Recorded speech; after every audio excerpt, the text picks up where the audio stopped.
Hi Blender fans, and welcome once again to Blender TC. And don't forget, if you're new to the channel, consider subscribing. Let's begin. Hi Blender fans, and welcome once again to Blender TC. In last time's tutorial we made this bishop. In this tutorial we're going to make the horsey, and we're going to make the horse. This is the last chess piece in our tutorial, and the next tutorial will be how to make the chessboard itself. So we don't need these other pieces, so I'm just going to quickly hide them by pressing the H key, and what we can do is press the Alt H if you wanted to make them reappear. The reference image that I've got included here is in the description, and if you want to download it you can do.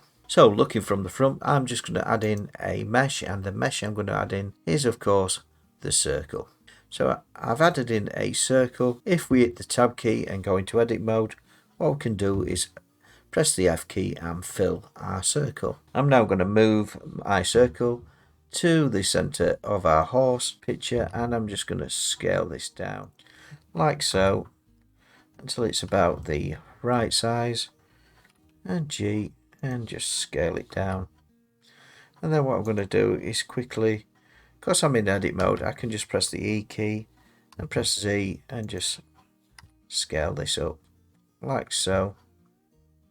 As you can see, I've got the influence on there, so that means that for some reason I must have done a key hit to actually put proportional editing on.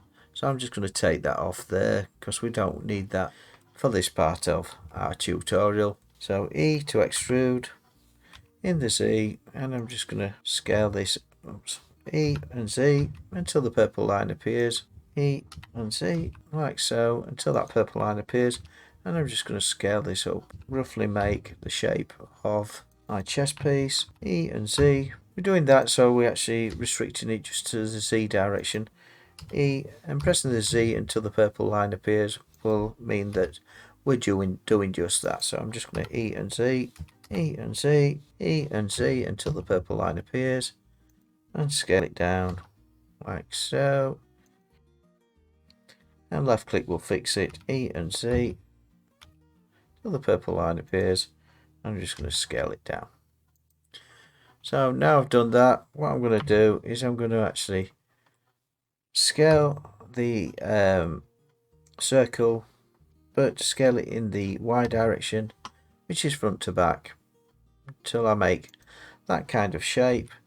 And now I'm going to extrude in the Z direction up, and then just scale it and follow my line like so. E and Z, G, and just scale it in the X, S and X, E and Z, and scale it down by just pressing the S key. Takes a bit of practice this. If you lose it like that, pressing the full stop key will actually zoom you back in on the area we want to actually go to. And I'm just going to scale and restrict it just to S and X, just to restrict it into the X direction like so. Just let me minimize that. And E and Z. And now I'm going to start rotating it along the Y just to follow the neck round. E and Z, rotate in the X, not the X, rotate by the Y like so, and G, scale, and G, E, and rotate, and the Y, G, scale along the X, and rotate along the Y, E, and rotate along the Y. I'm just going to undo that by pressing Ctrl and Z, and rotate along the Y, and E, just to take it up to the corner just like so, and rotate on the Y. And what we're going to do is go to the back of the ear there, and we need to actually put another point on the front of the ear. So scale in the Z direction, to make it a little bit taller. And I'm just going to move it into place by pressing the G key, which allows me to move it. And then E, I'm just going to take it to the front of the ear by rotating in the Y, like so. Then I'm just going to scale on the Z, just to line it up, G and Z, to the front of the ear, because we're going to use that later on to make our horse. E, just to extrude again, and I'm just going to scale in the Z direction, just to follow the front of my horse, and rotate it slightly. So E, rotate along the Y, like so. G, scale it down till we get the shape we want from the horse. We'll just rotate on the Y. I'm just getting the general shape of my horse, like so, and rotating and scaling and moving by pressing the G key. As you can see, there's a little bit of a dip there on the horse's head, so I'm going to control and R to put in a loop cut and just move it about there. And I'm just going to scale in the Z so I can follow the actual shape of my horse, like so. And I'm just going to put another loop cut in there, control and R, just to move it up there, and scale in the Z, just to make the rough shape of my horse. And the next thing I'm going to do is we're going to add the ears. So looking from the top, what we've got here, if we look from the front, we've got our ear. So I'm just going to come 1, 2, 3 down, and go on to, you've got point select, line select, and face select. Select face select, 1, 2, 3 down, and select that one while holding the shift key down. Go to the top, and what we're going to do is follow this red line, so that's the center point. So we've got 1, 2, 3. I think that's a bit too far, so I'm going to fetch that back one by selecting it and then holding the shift key down. I'm going to go, so that's 1, 2, 3 that way of the center line, and 1, 2, 3 that way of the other center line. And then what we can do is we can right click, extrude along the normals, which will make the shape of our ear. And then looking from the front, I'm just going to scale these down like so until they're into points, and G and Z just to move them into the right place, like so. And finally, to actually roughly get the shape of our mane, I'm just going to select that face there, do the same on the top, count it out how many times how far away they are. So it's 1, 2, 3, 4 on that side. So 1, 2, 3, 4 on that side. I'm holding the shift key down now so I can select different faces, like so on that side, and following the line on this side, do exactly the same. I'm now going to actually hit a button called proportional editing, like so, and we're just going to scale along the green line. So scale by Y, like so, just to narrow it down and get our main shape. So I'm scale by the Y. As you can see, you've got an influence ring, and if you shrink it to about that kind of size, that just seems to work about right. And what you can do is you can actually extrude. If you want an actual, say, a definite line, you could actually extrude these along the normals, just to actually put in a little dip if you wanted, like so. So we've got a dip on either side.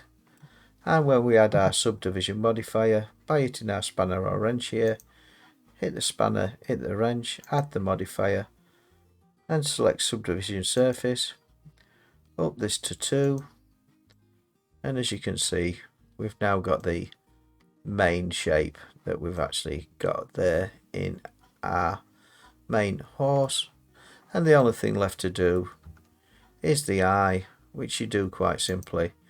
What I do is select that face there, looking from the top, if it'll allow me to see it, and it's just to count out again, just to actually find the same one. So 1, 2, 3, 4, 5, 6. Same on the other side, 1, 2, 3, 4, 5, 6. Select them two faces. I'm just going to rotate them on the Y, like so.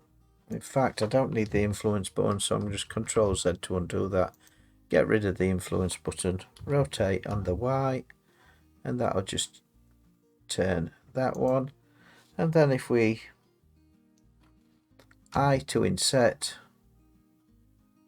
we can just actually make our eye shape, and then we just scale along the Y, like so, just to make our two dips on our eyes. And you can't really see this because there's no shine, so I'm just going to add in the white colour we used on the other shapes, and as you can see, we've now got the shape of our eye. We can just grab the front of the eye there, that line there, and that line there. See daisy, oh, let me grab it for some reason, and just scale it in, just to add the actual different shapes of our eye. Add the smooth shade, just to add a bit of definition, and as you can see, we're getting the shape of our horse's face. Getting a bit of distortion here on the front of the horse. We can get rid of that by selecting the face here, and if we select that face and we say E, then scale, and then E and scale again, as you see, the actual distortion will seem to actually vanish.